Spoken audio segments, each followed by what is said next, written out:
Magandang umaga kapatid. Ating tunghayan sa salitang love or pag-ibig mula sa Biblia. Saan nga ba ito nag-ugat?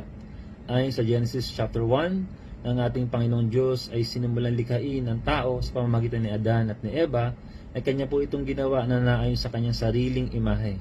Ibig sabihin, kung ang ating Diyos ay Diyos ng pag-ibig, ang mga taong nilikha niya ay mga tao na may kakayahan din namang umibig or magmahal.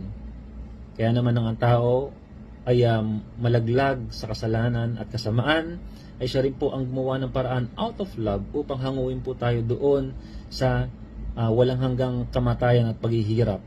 Pinadala po niya ang kanyang bugtong na anak na si Jesucristo because of love. At ito pong anak niya na si Jesus Christ, out of obedience and love sa Ama, ay sinunod po niya ito at ginawa po niya hanggang kamatayan upang sa ganon ay magkaroon po tayo ng buhay na walang hanggan sa pamamagitan ng kanyang kamatayan. Yun po'y dahil lahat sa pag-ibig ng ating Panginoon para sa ating sangkatauhan. Ang dapat lamang po natin gawin ay tanggapin po ang pag-ibig na ito na kanya pong ibinigay para sa ating lahat. Tayo po'y manalangin. Ama namin Diyos, salamat po sa pagpapaalala sa amin na ang pag-ibig, Panginoon Lord God, ay laging nasa sa amin pagkat nilikham po kami, Panginoon, na naayon sa iyong sariling imahe. Kaya naman po, Panginoon Lord God, ang pag-ibig na ito hindi po namin dapat ipagkait kung paano hindi mo po pinagkait ang iyong anak na si Jesus. In Jesus' mighty name we pray. Amen and amen.